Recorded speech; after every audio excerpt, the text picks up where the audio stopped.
Zdaj sledi vprašanje, kaj nas drži skupaj, tako kot ljudi, morda tule nas v dvorani. Je to zaupanje, je to spoštovanje, verjamem, da to je to razumevanje, odpuščanje kakšnih napak, če je treba, ali pa je to tudi branje. Nam bo povedala doktorica Sabina Fras Popovič, komparativistka in bibliotekarka, docentka na oddelku za bibliotekarstvo, informacijsko znanost in knjigarstvo Filozofske fakultete Univerze v Ljubljani. Prosim. Vprašanje tega strokovnega dogodka je, kaj pa ti bereš? Ko povemo, kaj beremo, razkrijemo sebe. Odkrijemo svoja čustva, odkrijemo svoja zanimanja, odkrijemo svoje stiske. Odkrijemo tudi neznanje, nevedenje, strah. Eno najtežjih, čeprav zveni najenostavneje, vprašanj, s katerimi se srečujemo, knjižničarji, knjižničarke, tisti, ki radi berejo in jih pocukajo za rokav, je, ko stoji nekdo pred nami in reče: eno takšno knjigo še, prosim. Ker, veste, raziskave, danes je že bilo toliko podatkov, nekaj jih bom jaz tudi uporabila, že zato, ker imam knjigo tukaj, ampak raziskave, ki so pogosteje narejene v tujini kot v slovenskem prostoru, so pokazale, da za tem vprašanjem še eno takšno knjigo bralec ne išče podobne zgodbe, ne išče kriminalke, če je bila to kriminalka, ne išče junakov ali pa prepetljajev, išče tisto, kar je občutil, ko je bral. Ker vsi vemo, jaz mislim, da ne rabim zdaj preveriti, tukaj smo vsi, ki verjamemo v moč branja in literature, ker knjiga nas najde in nagovori v točno določenem življenjskem obdobju.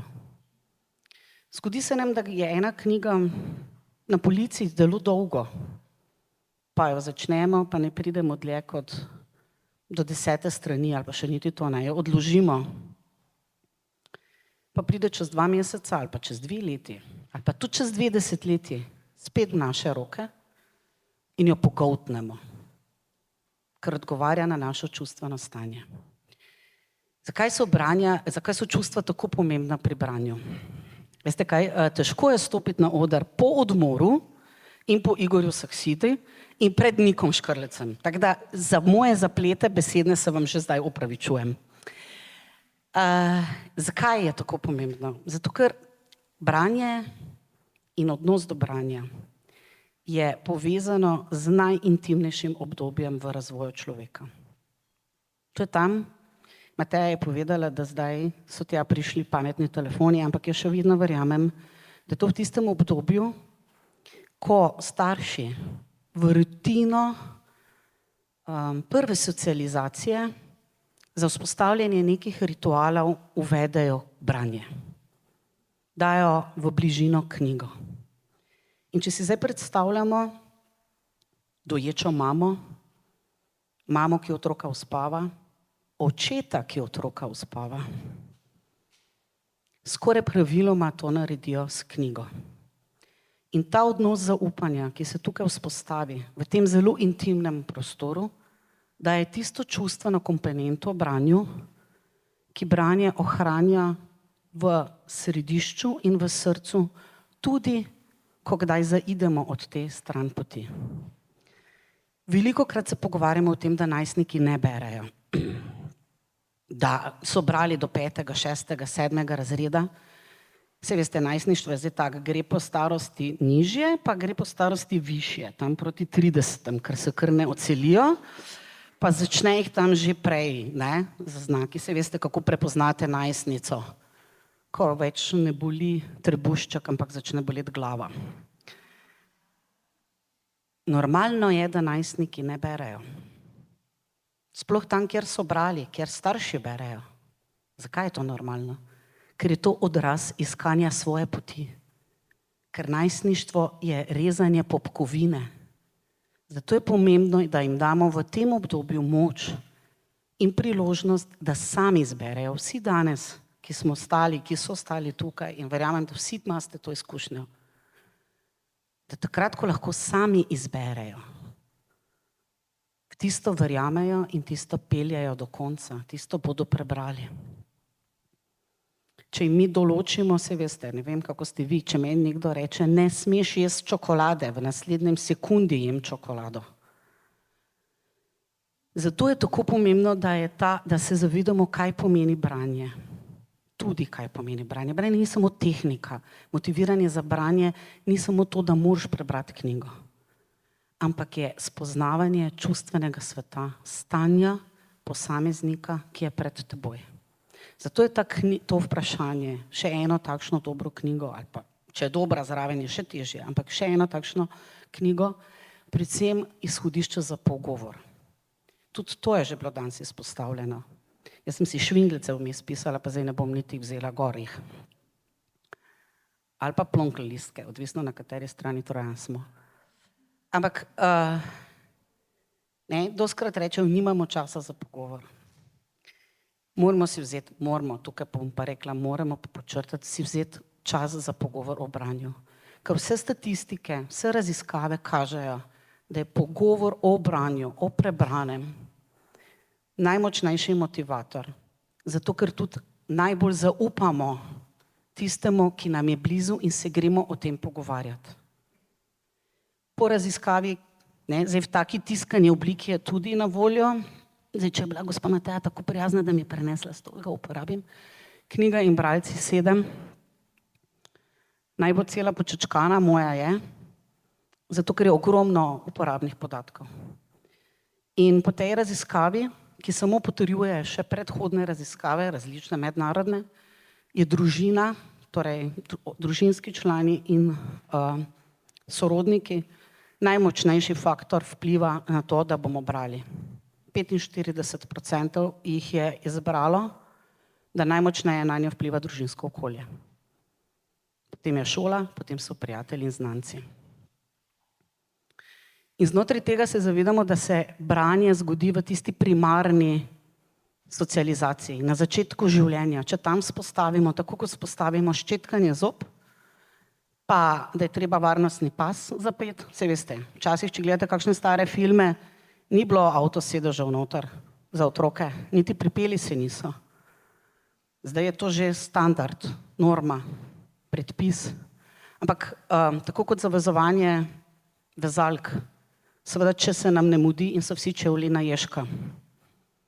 Ampak to se zgodi tam.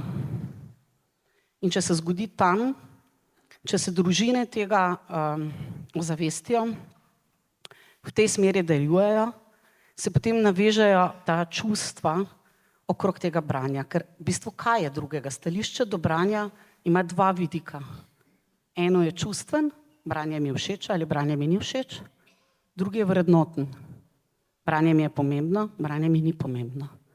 In oboje gre na to, da je odzadaj čustvo. In ko nekdo reče, nimam časa za branje, tudi to smo že danes slišali, je to odgovor na to, da mi branje ni pomembno. Ni vrednota, nima mesta. Hkrati se pa s tem dotikamo dveh mitov. Idealni podobi branja, torej za branje res rabim ful časa, ker se bom vsedel v fotelj ob kaminu, s čajem, kavo, kakavom, tako idilično in potem res v miru bral in užival. Branje je danes precej bolj pomembno kot samo idilično preživljanje prostega časa. Pri branju gre za preživetje. Zakaj gre pri branju za preživetje? Zaradi tega, ker mladostniki ne znajo opisati svojih čustvenih stisk, ker enostavno besednega zaklada ni, da bi znali to opisati. Odrasli, ki pa mimogrede na zadnje raziskave smo precej slabši bralci kot mladi, ne znajo opisati na primer bolečinskega praga ali pa kakšno bolečino imajo. O tem poročajo zdravniki. Torej, ko se pogovarjamo o branju, je potrebno naglasiti še vse druge dimenzije, s katerimi branje oblikuje naše življenje in vpliva na naše življenje. Torej, ne samo literarno dojemanje, preko katerega absolutno pridemo do vseh ostalih boljših segmentov, kot je Gaja izpostavlja, smo srečnejši, znamo boljše funkcionirati, znamo prepoznati lažne novice, znamo prepoznati manipulacijo. Ampak enih 7 let nazaj sem prvič rekla, da današnji starši bodo za uspeh otroka naredili vse, tudi brali. Vendar je treba njih ozavestiti, kaj pomeni branje za njihovo medsebojno sodelovanje, da bo otrok uspešen. Ker ta definicija uspešnega otroka presega srečnega in zdravega. In tukaj spet pridemo na tisto, kar sem dala nekako v naslov čigumi. Zdaj, ali žvečilka, ali čigumi, ali kakorkoli. Ampak, ne vem, jaz sem iz tiste generacije, pa zdaj, ko tako malo pogledam, smo nekje blizu, ko so imeli žvečilne čigumije podoben status v šoli, kot imajo zdaj pametni telefoni. Strogo prepovedani, vsi smo jih imeli, vsi smo jih uporabljali, odrasli in otroci. Odrasli običajno za preprečevanje kakšnih drugih odvisnosti, skrivali smo jih. Včasih so nehote ostali v malem žepu kavbojk in šli v pralni stroj. Tudi to se dogaja zdaj s pametnimi telefoni, ker je njihovo najljubše mesto v zadnji žep na kavbojkah. In potem je bilo zelo dinamično, ko so bile kavbojke tako uničene zaradi tega žvečilka, da ni šlo. V šoli smo jih najpogosteje srečali ali na spodnjem robu šolske mize, ali pod stolom, ali če je tisti sedel zraven okna, mogoče še na okenski polici. Sem pozabila kaj? Ne. Zdaj, če mi nekaj vzamemo, tudi to je že danes bilo povedano, je treba nekaj nadomestiti. In tudi zdaj, ko bomo otrokom vzeli pametne telefone, moramo vedeti, s čim bomo to nadomestili. Včeraj je bila sreda, prvi manjšin dan branja in ljubezni in pobuda in začetek, ker je tudi založba Miš sodelovala, da pridemo do leta branja, v katerem se bomo o celem letu pogovarjali o branju. To je bila ena stvar včeraj. Druga stvar je bila, da je bila pepelnična sreda, začetek posta, kjer se pogovarjamo, čemu se bomo odrekli, čokoladi, ne vem.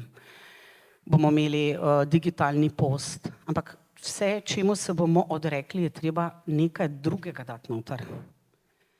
In zelo fajn je lahko branje. Ne?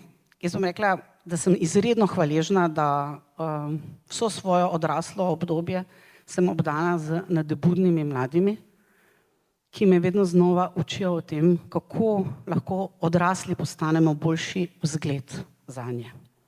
In tisto, kar je naš odgovor, ker po raziskavi najmanjši delež bralcev je nad 50 plus v Sloveniji, torej starost 50 plus. Najmočnejši delež bralcev in najbolj bralno osveščena skupina je 18 do 24. Berejo največ, berejo največji delež vsak dan, berejo v največjem deležu vsak teden, ta trenutek jih največji procent bere. Povprečno presegajo tisto, kar je 4,2 knjige na leto, pridejo oni na 5,8. Največji bralci slovenskih romanov so, absolutno radi berejo v angleščini, ampak tudi vedo zakaj. Ker knjige, ki jih želijo brati, niso dovolj hitro prevedene v slovenščino, ker so seveda en faktor je tudi ceneje, ampak ker jih tudi dobijo hitro. In s tem, kar je pokazala raziskava pri tej starostni skupini od 18 do 24 pri knjigah in bralcih, potrjuje tisto, kar smo 2 leti nazaj dobili na strani Ameriške zveze knjižničarjev, torej 1. novembra 2023, tak fajn datum je, da sem si ga lahko zapomnila, je Ala objavila poročilo o bralnih navadah mladih, kjer je združila 2 generaciji. Generacijo milenijcev in generacijo Z, ker je Mateja tako fajn uvod naredila, ne rabim več nič pri tem reči. In takrat pred 2 letoma, skoraj 2 letoma, smo kar z nekim upanjem prebrali to poročilo, ki so izpostavili, da mladi berejo, ampak se ne identificirajo kot bralci, ker se jim zdi to precej samoumevno, da pač berejo, zakaj bi mogli o tem govoriti. To je podobno kot fantje v 6., 7., 8. razredu ne bodo pripovedovali o tem, kaj so prebrali. Sploh ne bojo poustvarjali, ker oni pač berejo in je to dovolj. Podpirajo lokalno okolje, kar pomeni, da bodo prej šli kupiti knjigo v lokalno knjigarno, kot pa jo naročili po spletu. 2 leti nazaj Amerika. Podobne rezultati je pokazala lanska raziskava Knjiga in bralci. Izpostavljajo čustva, vrednote in smisel. Kaj jih premakne pri branju. Njihov vzgled je nekdo, ki bere, ki jim priporoča branje in ki branje prakticira, ne da samo govori o njem. In tukaj seveda pridemo na tisto točko, ko se lahko vprašamo. V Sloveniji imamo 65% populacije, ki niti enkrat mesečno ne gre v knjižnico. Imamo 42% populacije, ki ne bere, ne bo brala in ne želi brati. Kaj lahko mi naredimo, ki smo bralni navdušenci in bralni zagovorniki, da v ta klub bralnega veselja privabimo še koga od teh, ki ne vidi smisla in smo pri čustvih. In pridemo do tega, da je branje v osnovi čustvena komponenta v prvi vrsti. Ker berem zaradi nekoga ali pa ne berem zaradi nekoga. Ker se knjige, ko se pogovarjamo o knjigah, se pogovarjamo o ljudeh. In ko se pogovarjamo o branju na tej točki, se pogovarjamo o tistem, da bom jaz eno knjigo iz inata zaradi nekoga prebrala ali pa zaradi tega, ker mu zaupam. In mladi poročajo o tem, da so jim prvi vir informacij pri kredibilnosti knjižničarji in knjižničarke, torej knjižničarke in knjižničarji, če gledam statistično, in prijatelji, naslovnice, zelo veliko se to, kar je že danes tudi Gaja izpostavlja, tudi po naslovnicah orientirajo, ampak ob vsem tem jim je pomembno, da so videni in slišani in da imajo možnost izbire. In smo spet v čustvenem svetu. Zdaj, Tiči gumi, malo gledam na svojo uro, ok, v redu mi je pokazal. Tiči gumi imajo podobno vlogo, da stisnejo skupaj, jaz ne vem, zdaj, jaz se z mojega mladosti spomnim, da težko so šli dol, mami je bentla, če kdaj ostal, kjer je v kavbojkah, Zdaj, iz moje vloge kot mama vem, da sem bentla, ful še zdaj bentim, ko jih potegnem ven z pralnega stroja, Ampak tiči gumi pridejo v zelo različnih oblikah, Lahko so v takšnem paketu. Zdaj, prepozno sem začela spremljati reklame enega od trgovcev, da bi z nostalgije pobrala tistega iz svojega otroštva. Ampak lahko so v takšnem paketu. V takšnem paketu pridejo tudi knjige, serije. Mladi jih obožujejo. In seveda ne hitimo, ne uspemo včasih, založniki, tako hitro prevesti, urediti, postaviti v slovenskem prostoru, kot si oni želijo prevode iz tujine. Seveda si lahko preberejo, naročijo, kupijo. Lahko so v manjših paketih. Takšnih roza, čist mi pa še. Kjer jim moramo malo pokazati, tudi to smo že danes slišali. Saj ni nič hudega, če ti ni všeč, daj probaj. Pa nič hudega, prinesi nazaj, če ti ne bo v redu. Ta možnost, da sami izberejo, da sami določijo vrednosti knjige, je res najbolj dragoceno orodje in da se o tem pogovarjamo z njimi. In kar nekaj prijateljic uči. In pred časom mi je rekla ena, ki uči na gimnaziji slovenščino, rekla, veš kaj, ta krst pri Savici pa pri športnikih v športnem razredu ne vem, kaj ne naredim. Sem rekla, nesi jim slikanico. Krst pri Savici. Čez 3 dni sem dobila, kaj lahko mi kupimo? Ja, lahko, sem ne pri meni, jaz jih nimam. Ne? Torej, slikanice niso rezervirane samo za male. Zdaj se že ponavljam, se opravičujem, ampak to je res mogoče fajn slišati večkrat. Slikanice so zelo primerne tudi za odrasle, ki 30 let niso brali iz najrazličnejših razlogov in pridejo na otroški oddelek, pa ne za vnuka, pa ne za vnukinjo, ampak zase.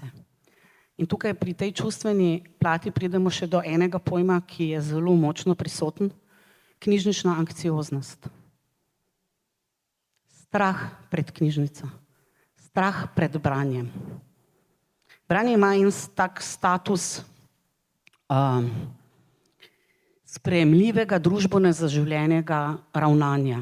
Zato so tudi vse raziskave na iskanje odgovora na to vprašanje, kaj pa ti bereš, tako zmuzljive. Ker marsikdo bo rekel, joj, pa jaz bom rekel, da nekaj berem, zato ker pač to je treba, to še vedno velja. Hkrati pa v družbi tudi velja mnenje, ki je v marsikateri družini izgovorjeno.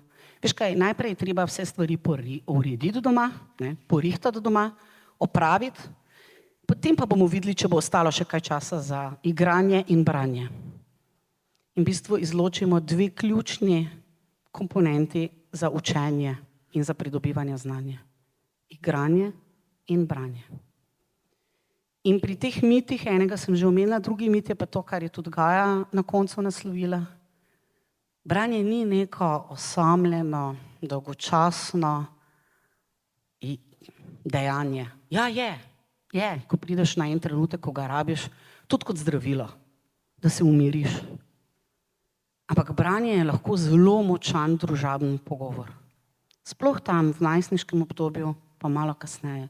Za marsikatero stisko zvemo skozi knjigo, ki jo nekdo bere. Marsikatera zgodba, marsikatera knjiga je lahko pogovor za določeno temo, ki odpira situacije in prinaša rešitve. Zato problemski romani niso samo neko ogledalo družbi, ampak so hkrati tudi lekarna. In kakorkoli se obrnemo, ne vem, eni pravijo, da mladi otroci dobijo prvi telefon pri 7, 8, 9.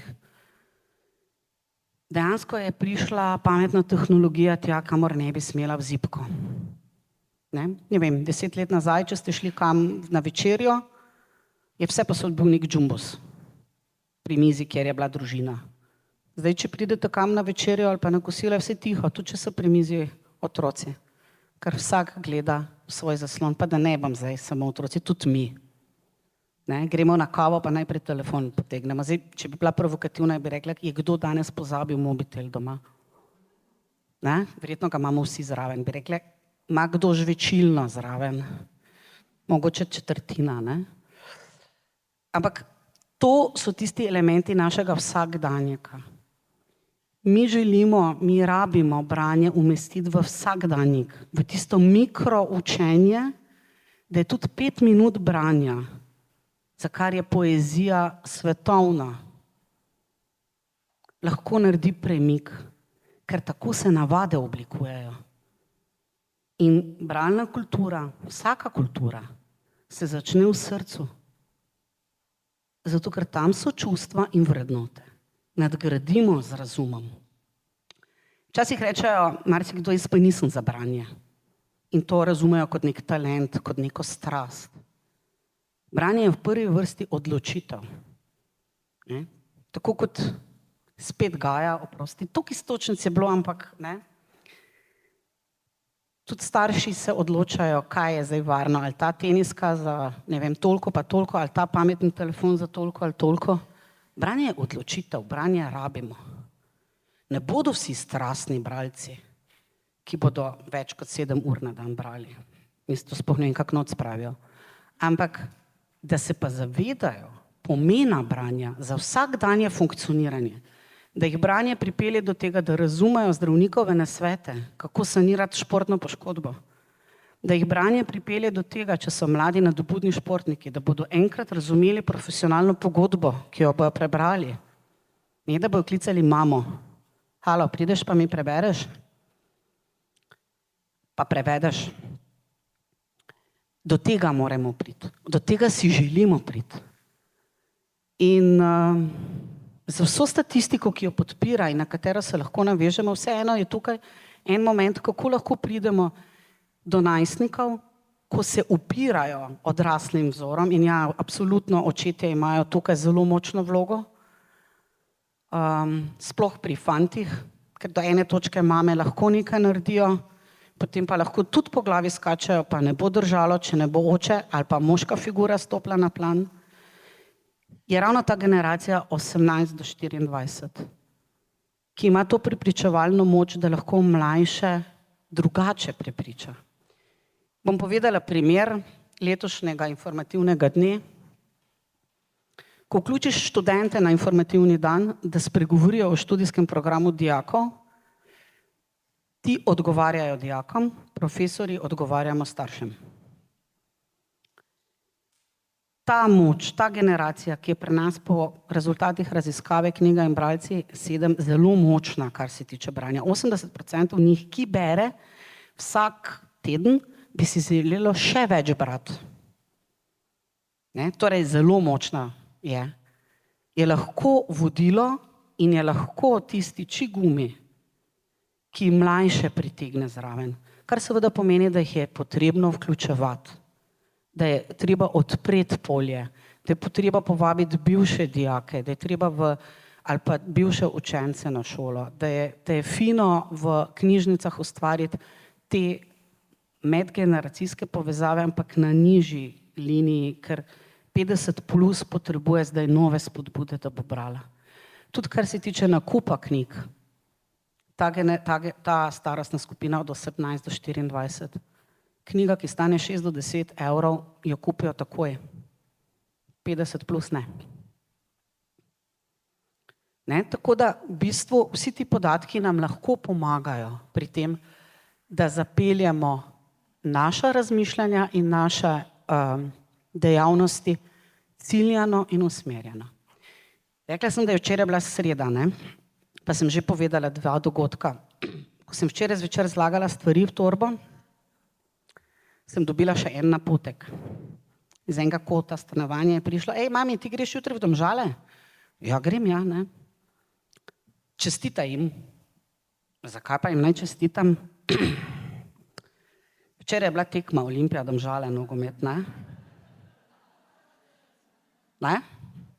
Olimpija 22 tekem je dobila samo 7 golov. Včeraj so jim Domžali dali 3 gole. Zdaj pa čustva so povsod, pri športu pa najmočnejša. In absolutno verjamem, da v Domžalah ste tisti, ki ste navijali za nogomet, ampak tudi v Mariboru smo navijali za Domžale. In mislim, da je naš moderator bil tisti, ki je glejte, čustva so gibalo, ne gre brez čustev. Tudi, vse veste, znanje gre čisto drugače, pa informacije k nam, če se počutimo v redu, varne, kar je najpomembnejše, varne v čustvenem okolju. Če lahko spregovorimo o nečem, kar se branja tiče, pa da nam ni všeč. Jaz sem sama najbolj sovražila vprašanje, kaj pa nam je avtor s tem hotel povedati. Nimam pojma. Jaz vem, kaj jaz zdaj občutim ob tem. Tako da, ja, ene spremembe in zdaj bom se vrnila, ker sem pač našega moderatorja izpostavila. Vsi vemo, kaj se je zgodilo tistega 2. aprila, 2. februarja iz sobote na nedeljo, ko se je svet zatresel, ker smo ugotovili, da če Dončića zamenjajo, lahko kogarkoli. Ampak Dončića gledati v barvah NK Maribor je prav fajn,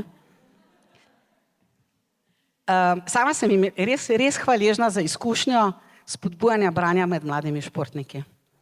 In knjige podtakniti v punkte vsakdanjega življenja mladih in odraslih je največji izziv, ki ga imamo. Mi smo imeli bralni klub na avtobusu, ker pač hokejisti potujejo povsod, to ni tako nogomet, ko ostane. In potem seveda, ko smo otrokom pred 7 leti vzeli mobitele, 7, 8, jim je bilo treba nekaj dati drugega. In potem je prišla ena knjižničarka s kupom knjig In ja, niso vedeli, da obstajajo poučne knjige za mlade. Niso vedeli, da lahko med tistim kupom knjig najdemo tudi kakšno, ki govori o spolnosti. To je bila generacija otrok starih od 11 do 14 let. 20 jih je bilo, 22 jih je bilo. Ampak ogromno so me naučili o tem, kako približati branje tistim, ker jim branje ni v prvi vrsti nekaj, kar bi tak jim kliknulo. Zato je branje bližina, je videti nekoga in je zelo močno podprto s čustveno komponento. To je pač nekaj, kar ne smemo pozabiti, ker pri tem ali berem ali ne berem, gre za odločitev, ki je v ozadju. Nekoga ali tistega odraslega, ki me pripelje, imamo pa ogromno takšnih, ki pač najdejo potem pot. Ali pot preko knjižničarke, ali pot preko učiteljice ali pa učitelja slovenščine, ali pa tudi kakšnega zelo inovativnega avtorja, kot takšnega, ki se nam je pravkar pridružil. Ne? Tako da tukaj je pač ta izredna moč. Zdaj, še v eni obliki so lahko čigumi, tudi v takšni, ki jih neopazno stisnemo lahko v žep ali pa v torbico. Tudi so različnih okusov in to je v bistvu podobno eni zbirki v knjižnici, naj bo domača, ali naj bo šolska, ali naj bo splošna. In dejansko mislim, da ob tem, da si vsi prizadevamo, da postane branje celoletna aktivnost, si vsi želimo, da bi tudi v naši državi prepoznali pomen šolskih knjižnic in namenskih sredstev za nakup knjižničnega gradiva. Torej, da bi se točno določalo, ker potem je lahko druga oblika sodelovanja vzpostavljena, ko je knjig dejansko dovolj in jih lahko potikamo v različne oblike. Danes je bilo toliko govora o različnih statistikah, tako da čeprav jaz še nisem dobila znaka 5 minut, pa bi ga verjetno počasi dobila, ne? Bom zaključila hvala. Bom zaključila z eno pesmijo, poezijo. Ja, ne gre brez. Opazka k statistiki.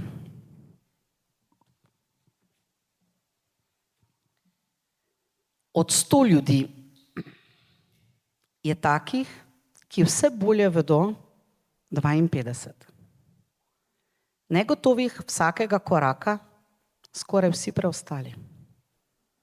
Pripravljenih pomagati, če to ne bo trajalo dolgo, kar 49. Vedno dobrih, ker ne morejo drugače. 4, no, mogoče 5. Nagnjenih k nesebičnemu občudovanju 18.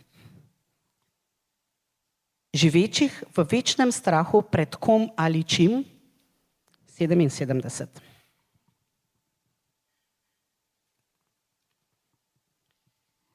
Nadarjenih za srečo kvečemu dobrih 20. Nenevarnih posamično, podivjanih v množici, gotovo več kot polovica. Okrutnih, kadar jih temu prisilijo okoliščine, boljše je, da tega ne vemo niti približno. Pametnih po toči, komaj kaj več kot pametnih pred točo. Takih, ki iz življenja ne zajemajo ničesar razen stvari, 40, čeprav bi se rada motila. Upognjenih, bolehnih in brez luči v temi, 83, slej ali prej. Vrednih sočutja, 99. Smrtnih, 100%. Število, ki se zaenkrat ne spreminja. Tako da statistika ima vedno zgodbo od zadaj, tudi vse podatki, ki jih v takšnih in drugačnih prispevkih izpostavljamo in deleži vedno imajo od zadaj zgodbo. In navdušiti za branje, prenesti to veselje do branja in vrniti mlade in odrasle v veselje do življenja, lahko samo s tem, da nas vidijo uživati v branju. Ker če ste kdaj, kje, ne vem, na morju ali pa na kakšnem bazenu, no jaz pogosteje kot Mateja vidim mlade brati knjige, odrasle pa na telefonih, tako da jaz imam drugo sliko. Ampak kje na morju in če si predstavljate prizor, ko se en 8-letnik sedi in opazuje vrstnike, kako skačejo s pomola v vodo. Duf, pa nazaj gor, pa duf, pa nazaj gor, pa to lahko delajo 3 ure, če je družba prava. In ga je malo strah, pa on to ne bi, pa vseeno ne bi, pa ja, pa ga vleče. Pa malo ga je strah, pa vleče ga vedno bolj. Kaj je tisto, kar ga vleče? Njihov smeh, njihovo veselje, njihova radost, kriki. In tukaj odzadaj so čustva. In če pogledamo na branje brez te čustvene komponente, smo pri odstotkih, pri katerih smo. Najlepša hvala za vaše potrpljenje in počasi prepuščam odor drugim.